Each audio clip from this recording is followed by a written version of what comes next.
By 1992, the Nintendo Entertainment System was all but forgotten.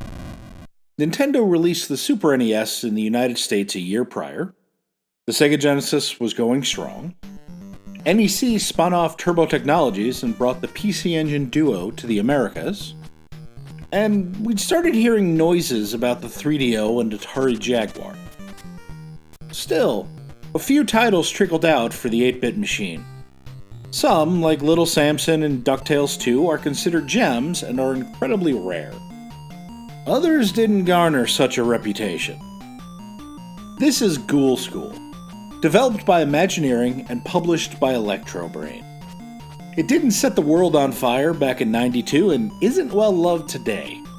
Hardcore Gaming 101 included it in their weekly Kosuge feature. For those with better things to do than myself and my peers, Kosuge is a Japanese word with no English equivalent. The best translation for it is shitty game. I don't know if I'd go that far, but Ghoul School certainly has issues. Regardless, I have fond memories of playing it. Now, what was I doing with a less than stellar NES game when the 16-bit generation was going strong? We'll explore that as we answer the question,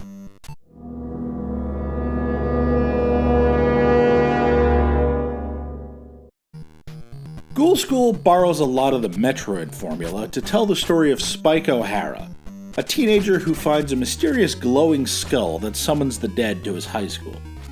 Initially armed with only a baseball bat and his trusty sneakers, Spike enters the Hellmouth to defeat the monsters and save his school. While the initial equipment is woefully underpowered, Spike eventually finds better weapons and shoes to aid in his quest. Various guns, a sickle, a cattle prod, a towel, and even sandwiches are used as weapons.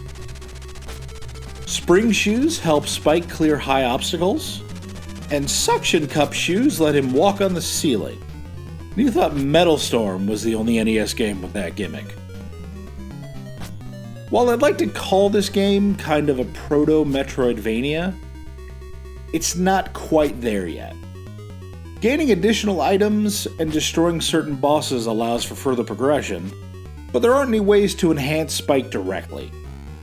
Points are awarded for killing monsters and completing objectives, but these only contribute to extra lives, not experience. Were this a Japanese game, that likely wouldn't have been the case. Western developers weren't feeling the Dragon Quest fever. Imagineering wasn't really known for this style of game either. They mostly did ports and licensed titles, including the NES Barbie game. We'll revisit this interesting development house in the future, but bringing up Barbie reminds me to stay on course. Let's talk about my siblings. My parents had 4 children. I was the oldest with 3 younger sisters. Trying to get the oldest of the 3 to play video games with me was like pulling teeth. Eventually, she was lured in by the charm of Super Mario Bros. 3, and she was able to figure out how to play Tricky Kick, a weird puzzle game on the TurboGrafx-16.